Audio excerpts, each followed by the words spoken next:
Hi students, have a good day. Is computer smart? Computer smart आहे का? मला सांगा बघू. तुमच्यापैकी बऱ्याच जणांचं मत असणार आहे की हो, कम्प्युटर स्मार्ट आहे. कारण तो काय करतो तर तो ॲट अ टाईम बरीचशी कामं करतो.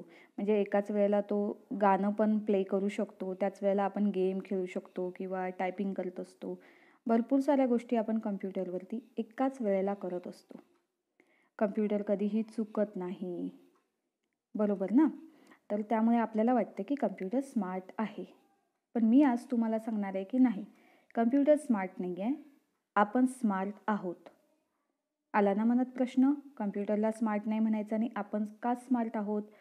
तर आपण कोण होणार आहोत आता? Software engineer. आपण होणार आहोत प्रोग्रामर. तर आपण ह्या कम्प्युटरला सांगतो की तू कसं वागायचं आहेस आणि त्याप्रमाणे तो वागतो. आपण जर कम्प्युटरला स्मार्ट म्हटलं आणि आपण जर काहीतरी त्याला चुकीची माहिती दिली ॲज अ प्रोग्रामर, तर तो तीच माहिती बरोबर आहे असं समजून चालतो. म्हणजे ज्याला आपण इनपुट व्हॅल्यूज म्हणतात, त्याला डेटा आपण चुकीचा दिला तर तो त्या चुकीच्या डेटाप्रमाणेच वागतो. तर कम्प्युटरला आपण स्मार्ट म्हणायचं नसून आपण स्मार्ट आहोत हे लक्षात ठेवा. मग आपण का स्मार्ट आहोत? तर आपण आता प्रोग्रामर होणार आहोत, आपण प्रोग्रामिंग शिकणार आहोत. Then tell me what is programming? अजिबात टेन्शन घ्यायचं नाही. प्रोग्रामिंग हे खूप सोपं असतं. प्रोग्रामिंग म्हणजे एखाद्याला एखादी गोष्ट कशी करावी हे व्यवस्थितरित्या पूर्ण सूचना देऊन सांगणे, त्याला प्रोग्रामिंग असं म्हणतात. पण आता आपण हे कम्प्युटरच्या बाबतीत करतोय ना, so it is non as a computer programming. कम्प्युटरला कोणतीही गोष्ट माहीत नसते. जसं की 2 नंबरचं ॲडिशन करायचं असेल, बेरीज जरी करायची असेल तरी कम्प्युटरला बेरीज कशी करायची हे माहीत नसतं. मग आपण त्याला काही इन्स्ट्रक्शन्स देतो. इन्स्ट्रक्शन्स म्हणजे सूचना देतो आणि तो त्या सूचना त्याप्रमाणे फॉलो करतो, इम्प्लिमेंट करतो किंवा त्या एक्झिक्यूट करतो आणि त्याच्यानंतर तो आपल्याला करेक्ट ॲन्सर देतो. सो प्रोग्रामिंग म्हणजे कम्प्युटरसाठी असे छोटे छोटे सेट ऑफ इन्स्ट्रक्शन्स तयार करणे. मग हे सेट ऑफ इन्स्ट्रक्शन्स म्हणजे काय? तर set of instruction is non as a computer program. आणि हे सेट ऑफ इन्स्ट्रक्शन वेगवेगळ्या लँग्वेजमध्ये असू शकतात. तुम्हाला सेट ऑफ इन्स्ट्रक्शन आपल्याला कुठे सापडू शकतो? तर आपण एखादं रेसिपी बुक फॉलो करतो.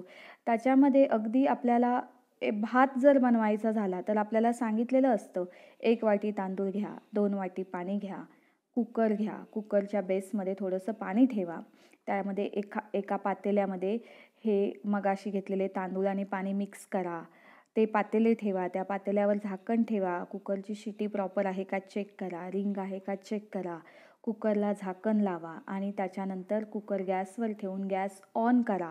3 शिट्या झाल्यानंतर गॅस बंद करा.